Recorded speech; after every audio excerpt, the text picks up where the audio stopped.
যে মহান রব্বুল আলামিন একটা দিনী প্রতিষ্ঠান যার আমরা তৌফিক দান করছেন এবং আল্লাহর বান্দা একনিষ্ঠ দিনটা শুরু দিনের খাদিম উত্তাদিকারী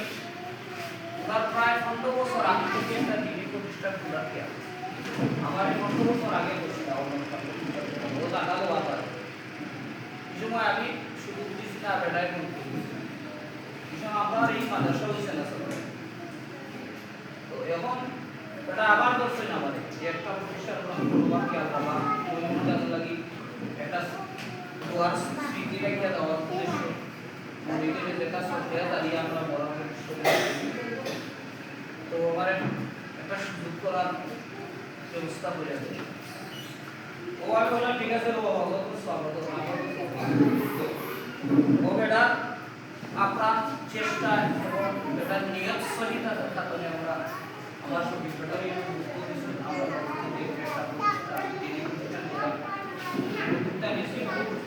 আপনারা আইসেন আজকে বাচ্চা করার উদ্দেশ্য তো আমরা আল্লাহ রাব্বুল আলামিনের কাছে সবসময় দোয়া করতাম যে এই প্রতিষ্ঠানটা যে শুভ যাতে আল্লাহ কিয়ামত পর্যন্ত এই প্রতিষ্ঠান পরিচালনা করার মানুষ মন মানসিকতা তৈরি করা মানুষ তৈরি দিতা আর একটা কিয়ামত পর্যন্ত একটা আমরা সবাই আমিন আমিন সম্মানিত হাজিরিন তো শিক্ষা প্রতিষ্ঠান আমাদের দেশে বর্তমানে দাঁড়ালো গেছে যেমন আমরা অতীতের ইতিহাসে আমরা দেখছি যেমন ওই আমাদের দেশ স্বাধীন হওয়ার আগের কথা শিক্ষা ব্যবস্থা একটা সব দেশের শিক্ষা ব্যবস্থা আছে আরবি ফার্সি এবং একটা প্রতিষ্ঠান আছে মাদ্রাসা কিন্তু কলেজ স্কুল কমি মাদ্রাসা আলী মাদ্রাসা আছে না ব্রিটিশ আমরা দেশে 200 বছর শাসন করার পর থেকে একটা বিভাগ সৃষ্টি হয়ে গেছে কমি মাদ্রাসা এই যে আলী মাদ্রাসা স্কুল কলেজ এই বিভাগ সৃষ্টি করার পর থেকে কৌমের আলিম বলে ওলামায়ে কেরাম যেগুলো আছে এরা তো শিক্ষার মধ্যে বিভাগ সৃষ্টি করে এবং এই যে শিক্ষা ব্যবস্থা হচ্ছে এটার কারণে ইসলাম টিকে থাকতে না ইসলাম নিজেরই তো না তখন কৌমের আলিম বলে যারা বেসরকারি মাদ্রাসার আলিম বলে তখন তারা কৌমি মাদ্রাসা প্রতিষ্ঠা করছে না এই দিনের টিকে রাখতে আর ইংরেজরা আলিয়া মাদ্রাসা প্রতিষ্ঠা এই আলিয়া মাদ্রাসাগুলো ইংরেজদের কওমি মাদ্রাসাগুলো উলামায়ে কেরামের প্রতিষ্ঠা তো এরা বিভাগ সৃষ্টি করার পর ইত্যাদি বিভাগ করা লাগে এখন আমাদের দেশে এক লাইনে কওমি মাদ্রাসা এক লাইনে আলিয়া মাদ্রাসা এক লাইনে কলেজ তো যাই হোক আমরা এই বিভাগ সৃষ্টি শেষ করতে পারলাম উদ্দেশ্য হইল যে এই যে আলিয়া মাদ্রাসা এই আলিয়া মাদ্রাসার সাথে একটা প্রতিষ্ঠান ইনো আরবি উর্দু বাংলা সব পড়াইব কিন্তু একটা বাচ্চা 5 পর্যন্ত লেখাপড়া করার বাদে এই একটা আলিয়া মাদ্রাসাকে পঞ্চম ভর্তি দেওয়া স্কুলও গা 6 ভর্তি দেওয়া আবার কবি মাদ্রাসা যদি এটা স্যার ওই গ্যারান্টি করতে পারে ইনো সুযোগ আছে আমরা কোনো বিবাদ নাই আমরা কিছু মানুষে আমরা মানে কইছো বা ওই জায়গা এই তো আমরা কবি এলাকা কবি গ্রাম সাতার পয়সা দাঁড়াই এইনো একটা আলিয়া মাদ্রাসা ওইটা একটা মানে বিভক্তি সৃষ্টি হয় আমি একটু উত্তর দিছি যে বিভক্তি আমরা আছে মানুষের বিভক্তি এটা মাদ্রাসার বিভক্তি না যেমন সৈয়দপুর আমরা পাশে আছে সৈয়দপুর একটা টাইপের মাদ্রাসা বড় আছে আরো ছোটখাটো মাদ্রাসা আছে 9টা সৈয়দপুর মাদ্রাসা প্রায় 10টা মাদ্রাসা ইউনিভার্সিটি একটা আলিম মাদ্রাসা আছে তারা বাজারও লাগা তখন এই আলিম মাদ্রাসাও তারা চলে আবার 10টা মাদ্রাসা কৌমি চলে এটা তারা লাগা লাগে এবং কৌমি আলিয়া মাদ্রাসার যে শিক্ষক এই শিক্ষক লইলা কৌমি তো ফরসই আলিয়া তো করার কারণে তারা এরা লোকে মিলতেছে তো আমরাও একটা রেজুলেশন করব আমার রেজুলেশন লোকে আলোচনা হচ্ছে আমার ওটা লোকে আলোচনা হচ্ছে আমরা লিখকে রাখবো ওটা চাই আমরা পরিবর্তে এই প্রতিষ্ঠানের যত শিক্ষক আইবা কওমি এবং আলিয়া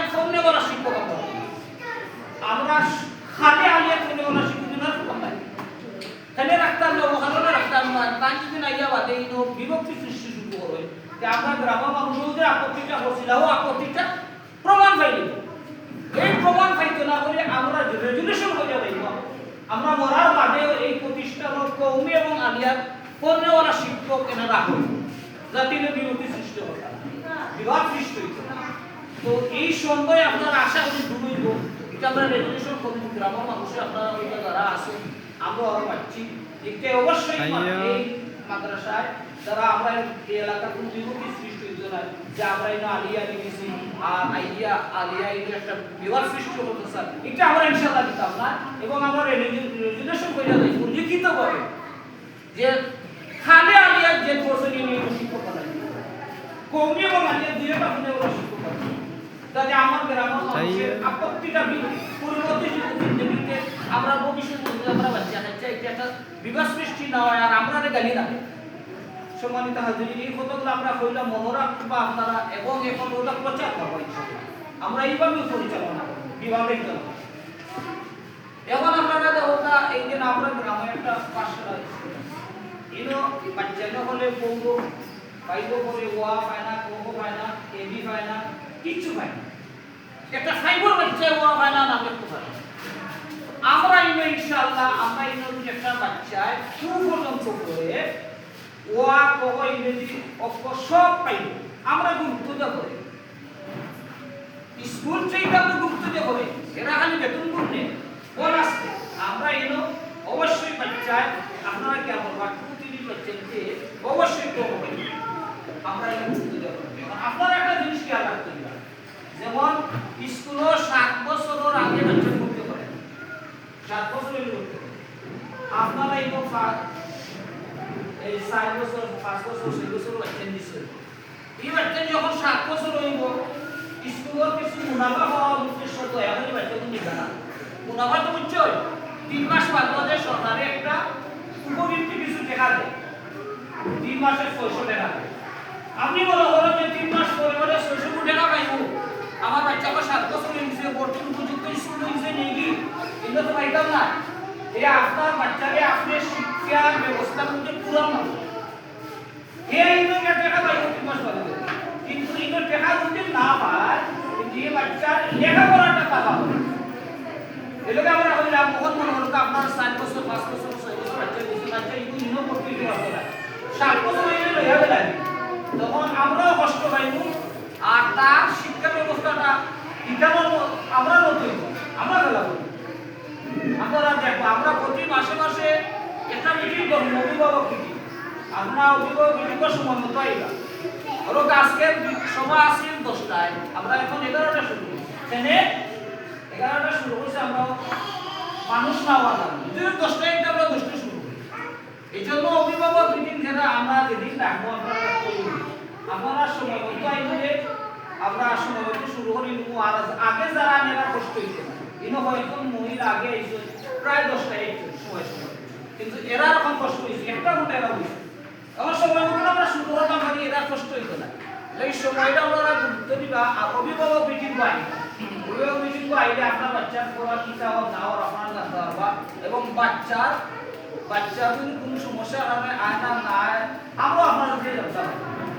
তো অভিভাবক মিটিং মধ্যে আদান প্রদান এই বাচ্চার ওই টাকা হবে এই আমার নামে বললাম আপনার মাস্টারের কোনো মিটিংটা কথা রাখবেন তো আরো অনেক কথা আছে যেমন আমরা বাচ্চাদের এইনো খাতা কলম বেগুন মধ্যে খাতা আছে কলম আছে কাটার আছে কাট পেন্সিল আছে কাট পেন্সিলটা আপনারা শুকাইয়া দেবা বাচ্চাদের কাট পেন্সিল শুকাইতে পারতো না কাটার যে টিনটা আছে চুনাটা আপনারা শুকাইয়া দিবা আর তার লেখা আকিলা যখন আমরা যদি লেখাই কোম্পানি তো আপনারা কিছু লেখাইবা একটা ডাইরি আছে লাম্বাট ও লাল লেখা দেবে ওই যে ডাইরিটা আছে এটা কিন্তু বাচ্চার লেখা লাগে না এই ডাইরিটা হলো আমরা জেনে আজকে পড়াইছি ওই পড়াটা আমরা লিখে দিব যে ওখান পড়াইছি এবং আগামী নাইটোর পড়াও এই ওখান আপনারা বাড়ি পড়াইটা হলি দেয় এটা হলো কি ছাত্র-ছাত্রীদের স্কুল ডাইরি না এটা বাচ্চাদের ওয়া কো ইংরেজিতে লিখতে দিবা এটা তার লেখা না মনে রাখবা একটা হাত আমরা যা পড়াইছি তা লিখে দিই এবং আগামী নাইটোর পড়াটা আমরা লিখে দেব যে আব্বুলেও বাচ্চারে লিখতে দিবা না, বাচ্চা তো বুঝতো না এই লেখা লাগি আপনারা খেয়াল রাখো, এটা তোমার লেখবার নাই, এটা তুমি মাদ্রাসা এর নিতায় রামতায় একটা খরচ জন্য লিখে দেবো, এই জিনিসটা খুব গুরুত্ব দিবা আপনারা। এরপরে হলো এই যে বেগগুলা দিছি, বেগগুলা তারা বই নিবো আনবো যাতে বেগগুলা আর আয় না, বা অন্য বাচ্চারে দিবা না, আপনার অন্য বাচ্চা আছে বলে রঘু বড় তুই নিয়ে উঠারে দিলা না, তখন এই বইটা আমি আতরে লইয়া বেগুন লইয়া আর বইয়া রেখে দিব, চিনচিলা রেখে দিব, সখা রেখে দিব, তখন আফট করে পাওয়া যাইতো না। অনেক বাচ্চা আমরা দেখছি কলমের কারণে লেখাপড়া হয় না, ও আম্মারা হয়েছে আজকে দিচ্ছেন না, আব্বারা হয়েছে দিচ্ছেন না, এই দিচ্ছেন না হইতে হইতে এক সপ্তাহ 10 দিন যায়, তো হে তো তার দিচ্ছেন না হয়ে আমরা কাছেই বাকি যায়। এর জন্য আপনারা খেয়াল রাখবা তার খাতা আসেনি, তার কলম আসেনি, তার খাতা আসেনি বলে খেয়াল রাখবা, না তাহলে আপনারা আমরা তো প্রথম অবস্থায় খাতা কলমগুলো দিছি, পরবর্তীতে আমরা এমন সিদ্ধান্ত দিব না দিব না দেওয়া পর্যন্ত আপনারা খাতা শেষ হলে খাতা দিতে হইবা, খাতা শেষ হইলে খাতা দিতে হইবা, বুঝছেন নি? এগুলো আপনারা খেয়াল রাখবা, যখন শেষ হয়ে আপনারা লইয়া দিবা, তারপরে আপনারা বাচ্চারে নিয়মিত লইয়া আইবা, কারণ এই বাচ্চার মন পর্যন্ত তার নিজের আবার বয়স হইছে না বা মন হইছে না, তখন এই বাচ্চাগুলো আপনি একলা সার হয় যে একটা বাচ্চা ওভাবে দিতে পারে, ওভাবে দিতে পারে, বা একটা কুকুর দেখলে খান্দি দেব, তখন এটা বদনামাইব গীতা যে প্রতিষ্ঠান যে আমার বাচ্চা ওভাবে গেছে আড়াই গেছে, যে কুত্তা আমার বাচ্চারে তো দিছে খাতাই দিছে, কিন্তু কুত্তাই তো খাতা দিছে, আপনি তুই বাচ্চা এটা আবার উপযুক্ত না, আপনি চাইলে দিচ্ছেন তাহলে তুমি বাচ্চা খান দেবো বা আড়াই করে, জন্য আপনারা লেখাপড়া করতে যে টাউন আপনারা দেখছেন সকালে 7টায় মা বাপের মানে যেগুলো অভিভাবক এক বাচ্চাকে লইয়া স্কুলে দৌড়ে বেগ মা বাপর আতো আর বাচ্চা হবে, মা বাপের বোঝা যায় মা বাপও করার জায়গা, সেখানে তারা বাচ্চা পড়ানি লাগি নিজে কতটুকু কবি সময় দিন আছে আমার বাচ্চারা আমি লইয়া দিতাম, আমার বাচ্চারা আমি লইয়া দিতাম, আমরা গ্রামে কিনা ওই বাচ্চাদের সাইডাতে যাই লইয়া আইতা বা গেলে আইলে আইব না মেলে যাইব রে, বাচ্চা অনেক সময় অজুহাত দেখায় তাপ সর্দি বাঁচতে দিতাম না।